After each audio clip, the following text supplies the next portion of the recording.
সেটা আমার যতই টাকা থাক, যতই আমি ভালো ভালো টিচারকে বাড়িতে এনে করাতে পারি, আমি সেই ভ্যালু, সেই শিক্ষা আমি ছেলেকে দিতে পারবো না। ফলে স্কুলের আঙিনে ছেড়ে যেন কেউ না বেরোয়। আমি বিশেষ করে মায়েদের বলবো, আপনার তো মা, যখন আপনার হাজবেন্ড বা বাবা কেউ দাবি করে যে না ছেলেকে কাজে বাধা দিন। একটা বলুন তো, যখন আমরা একটা ছোট্ট বেগুন গাছ, লঙ্কা গাছ লাগাই, যখন বা আম গাছ লাগাই, প্রথম যখন মুকুলটা আসে, আমরা মুকুলটা ভেঙে দিই, ফুলটাকে তুলে দিই। কেন? ওইটা যদি প্রথমে না তুলি, ওই গাছটা বড় হবে না, সে ভবিষ্যতে বেশি ফল দিতে পারবে না। ফলে আর্লি কোনো কিছু করতে নেই, প্রত্যেকটা একটা সময় আছে, সেই সময়টা কিন্তু আমাদের কাটাতে। ফলে দয়া করে কাউকে পড়াশোনা থেকে বিরত করবেন না।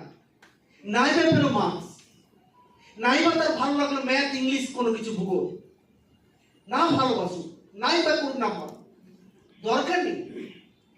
ও তো সবার মতো গিয়ে একটা জায়গায়, একটা স্কুলে সবার সঙ্গে মিলেমিশে বড় হচ্ছে, তার মানসিক গঠন হচ্ছে। এই মানসিক গঠন যদি না হয়, আজকে বিপদ কোথায় বলুন তো? বিপদ একটাই, আমরা তো দেখতে পাই রোজ, প্রতিদিন ডাকে অ্যাপ্লিকেশন ভর্তি।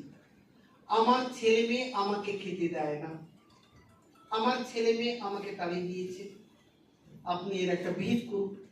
কেন করছে বলুন তো? তার মধ্যে শিক্ষা নেই তো। তাকে তাকে ছোটবেলা থেকে আপনি ইনকাম করতে লাগিয়েছেন, সে তো প্রফিট লসটা বুঝে গেছে। যত ইনকাম করবো আমি ভালো করবো, আমার মধ্যে মায়া মমতা নেই, তা সেবা কেন আপনাকে বয়সে দেখবে? তার মধ্যে সেই বিদ্যা বুদ্ধিটা তৈরি হয়নি, আপনি করতে দেন। স্কুল থেকে তাকে তুলে নিয়েছিলেন, কাজে লাগিয়ে দিয়েছে, আজকে তার রেজাল্ট দেখুন।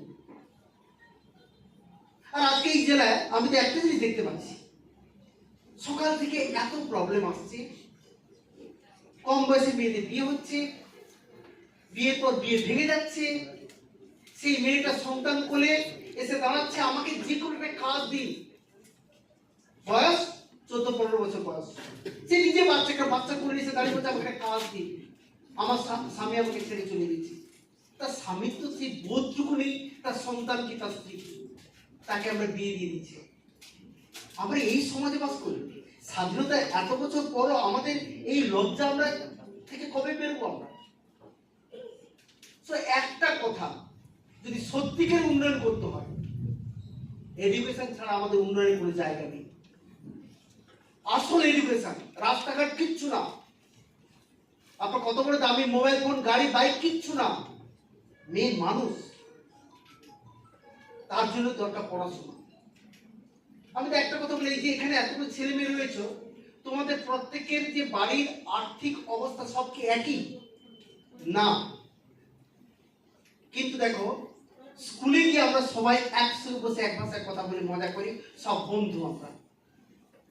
ফলে আমার যদি বাড়িতে অর্থনৈতিকভাবে আমি দুর্বল হই, কিন্তু আমার যে মেধা থাকে, আমি তাকেও সুপারসিড করে দিতে পারি।